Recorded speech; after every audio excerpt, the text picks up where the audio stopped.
ಹೊಸ ಮನೆ ಗುರು ಪ್ರವೇಶ ಮುಗಿಸಿ 1.5 ತಿಂಗಳಿಂದ ಚಿಕನ್ನೇ ಮೂಸ್ದೇ ಇರೋ ನನ್ ಫ್ರೆಂಡ್ಗೆ ಒಂದೊಳ್ಳೆ ಇನ್ಫ್ಲೂಸ್ ಚಿಕನ್ ಕೊಡ್ಸೋಣ ಅಂತೇಳಿ ನಾನ್ ಕರ್ಕೊಂಡ್ ಬಂದಿದ್ದ ಜಾಗನೇ ಕೋರ್ಮಂಗ್ಲಾದಲ್ಲಿ ಲೊಕೇಟ್ ಆಗಿರೋ ಟೋಸಿ ಟೋಸ್ಟ್ ಅನ್ನೋ ಈ ರೆಸ್ಟೋರೆಂಟ್ ಗೆ ಲೋಕಲ್ ಬ್ರ್ಯಾಂಡ್ ಆಗಿದ್ದವರು ಈಗ ಇಂಟರ್ನ್ಯಾಷನಲ್ ಲೆವೆಲ್ ಅಲ್ಲಿ ಸೌಂಡ್ ಮಾಡ್ತವ್ರೆ ಅಂದ್ರೆ ಸುಮ್ನೆ ಅಲ್ಲ. ಮೊದ್ಲು ಆರ್ಡರ್ ಮಾಡಿದ್ದು ಕ್ಲಾಸಿ ಒರಿಜಿನಲ್ ಚಿಕನ್ ನೋಡ್ತಿದ್ದಂಗೆ ಹೊಟ್ಟೆ ಕೆಟ್ಟೋಗುತ್ತೆ ಬೇಡ ಗುರು ಅಂತ ಹಠ ಮಾಡ್ತಿದ್ದ ನನ್ ಫ್ರೆಂಡ್ಗೆ ಇಲ್ಲಿ 1% ಕೂಡ ಆಯಿಲ್ ಯೂಸ್ ಮಾಡದೆ ಮಾಡೋ ಸಾಫ್ಟೆಸ್ಟ್ ಚಿಕನ್ ತಿಂದು ಫಿದಾ ಆದ.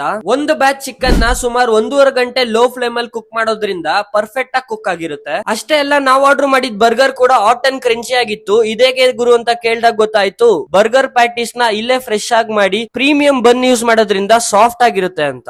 ನನ್ ಫ್ರೆಂಡ್ ಒನ್ ಮೋರ್ ಅಂತ ಆರ್ಡರ್ ಮಾಡಿ ತಿನ್ನೋದ್ ನೋಡಿ ನನಗೂ ಹಸುವಾಗಿ ನಾನ್ ಆರ್ಡರ್ ಮಾಡಿದ item roasted garlic rice veg burger ಅಂತ 2 ಐಟಮ್ ಆರ್ಡರ್ ಮಾಡಿದೆ. ಟೇಸ್ಟ್ ವೈಸ್ ಎರಡನ್ನು ಕ್ರೇಜಿ ಆಗಿತ್ತು. ಲಾಸ್ಟ್ ಗೆ ಡೆಸರ್ಟ್ ಆರ್ಡರ್ ಮಾಡಿದ್ವಿ. ಸುಮಾರು 4 ಫ್ಲೇವರ್ ಡೆಸರ್ಟ್ ಸಿಗುತ್ತೆ ಇವ್ರ ಹತ್ರ. ನಾವು 3 ಫ್ಲೇವರ್ ಟೇಸ್ಟ್ ಮಾಡಿದ್ವಿ. ಒಂದಕ್ಕಿಂತ ಒಂದು ಎಲ್ಲಾನು ಸಖತ್ತಾಗಿತ್ತು. ಬ್ಯಾಂಗ್ಳೂರ್